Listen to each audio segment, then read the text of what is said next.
I'm going to go ahead and delete these two folders and media assets because that was just for example. So I'm just going to select them in my project panel and then click delete. And now let's go over the basic tools. If you hover over them and just pause for half a second, you'll see the name of the tool pop up with the keyboard shortcut. This first tool that is sort of your standard mouse tool that you'll be using for most things you do in After Effects is just the selection tool. This allows you to click on things, and then once you have different assets, shapes, titles, layers in your composition, it allows you to click on them and move them around. The next is the hand tool, and this actually moves around the composition window itself, or the video itself in your composition window. For example, if I set this to 25% and then I take my hand tool, I can actually move this composition around. And this is beneficial if you have something that you want to zoom in on and then you want to move around your composition so that you can see it more clearly. Speaking of zooming, you can zoom in with the zoom tool. So I can zoom in. Now to zoom out, once you have the zoom tool selected, which is keyboard shortcut Z, you can press Option on your keyboard and then click to zoom out. Option on a Mac, and then it will be Alt on a PC for PC users. That's another way other than using this drop-down menu here to zoom in and out of your composition. I'm actually going to bring back my kangaroo photo so I can show you kind of more what this looks like and what these other tools do. So I'm going to drop this in on my composition. And I wasn't going to show you all of these things until next lesson, but let me just show you a quick way to zoom in and out of an asset that you've added or to scale it up or down. If you press S on your keyboard, that brings up the scale property. You have these percentages here. You can just click and drag to the left or right. So you can see I can zoom in and out. It's not necessarily zooming in on my video, it's just scaling up or down the asset that I'm using. So if I want to fill the frame, I'll put it at about 49%. Now you can see more clearly if I zoom in, for example, and let's change the resolution to full so we get the highest quality possible. And then I take my hand tool, which another quick tip is if you just press the space bar on your keyboard, you temporarily get the hand tool. And then when I unpress the space bar, it goes back to the tool that I was using. So for example, if I'm using the selection tool, I can use the space bar to move this around. Let me zoom out really quickly. So let me zoom out to 50%. And then I'll just space bar, hand tool to move this around. With the selection tool, if I click and drag this photo, it's actually moving it around the composition. So if I want it on the right-hand side, I can do that. On the left, up, down, etc. That's different than the hand tool, which is actually moving just the composition window around. Same with the zoom tool. You're not actually zooming in on the video or the media, it's just zooming in on the window, the playback. The next tool is the rotation tool. And so if I click that and then I click on a layer, so I have to have a layer selected, then I click and I drag around, I can rotate this image left or right. Say you do something and you don't like what you did, you can quickly undo by pressing Command Z on your keyboard. We're going to skip the camera tool, which we'll be covering in the 3D section of this course. And then there's the pan behind tool. This is a little bit confusing, so I'm going to try to explain it as clear as possible. But this has to do with the anchor point of each layer. The anchor point is symbolized by this little circle with the lines coming out in sort of a cross section.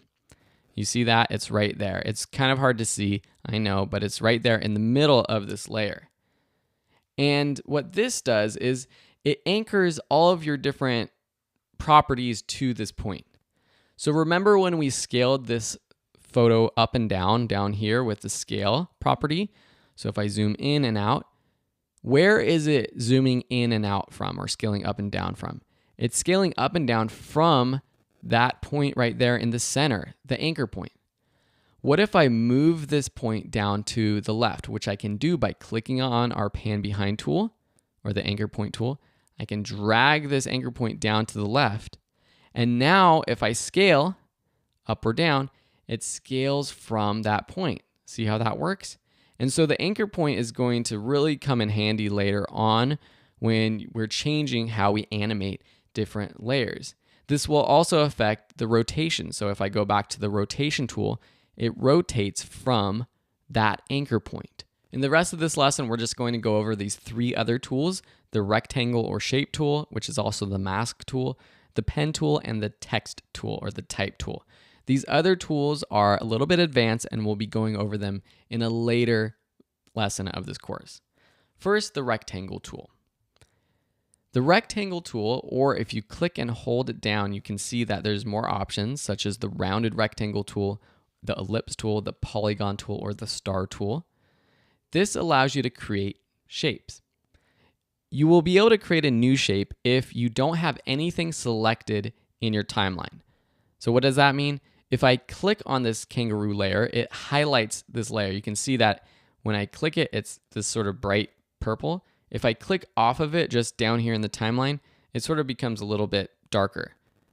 If you have that rectangle tool and then I just click in my composition window and drag, you can see that it creates this rectangle. And I can change the shape and size, and eventually we can change the color as well. And when I do that, this new shape layer appears in our timeline. Okay, let me delete that. Actually, delete that layer. Now I want to show you what happens when I have the kangaroo layer selected. And then I have this rectangle tool selected. And then I try to create a rectangle. What happens is I'm actually creating a mask of this layer that's selected.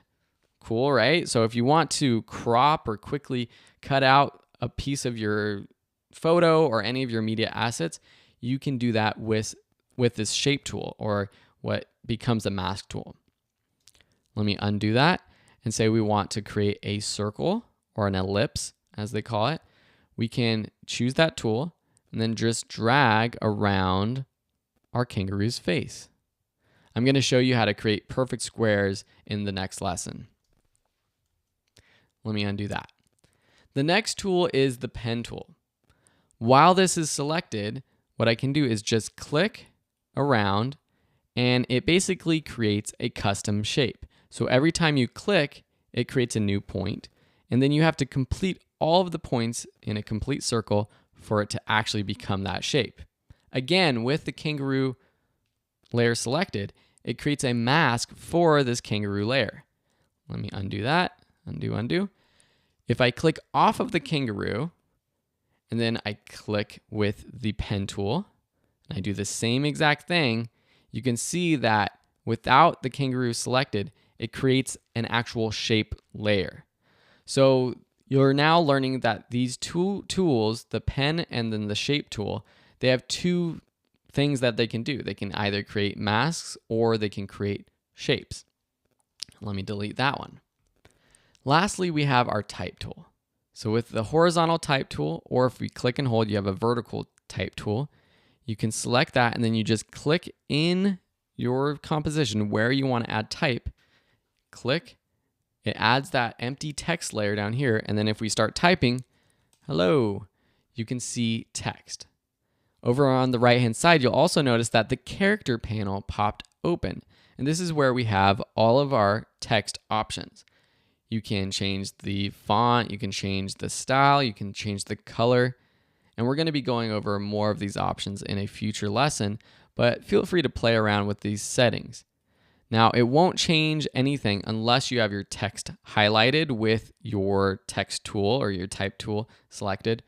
Or if you go back to your selection tool, now that selects all of that text and you can change these settings. So if I want to change it to white text, I can click the text color, which is this window right here. That brings up our color picker. And then I can drag around and change to white, for example. If I want to change the font, I just choose a different font. If I want to change the size via this method, which is different than the scale method that we showed you down here, I can change the text pixels or the font size pixels. Those are the basic tools in After Effects. And as you can see, there's so much in After Effects, and I hope you're learning so far. It may seem like we haven't covered that much, and it's true. There's so much more to cover, and this course has already been, 30, 40 minutes long. So I hope you found it beneficial so far. These lessons are really the basis, the foundation, and as we move forward, we're going to get more into the real world aspects of it. But hopefully this has been helpful. And in the next lesson, we're going to be going over more of these different options in the timeline.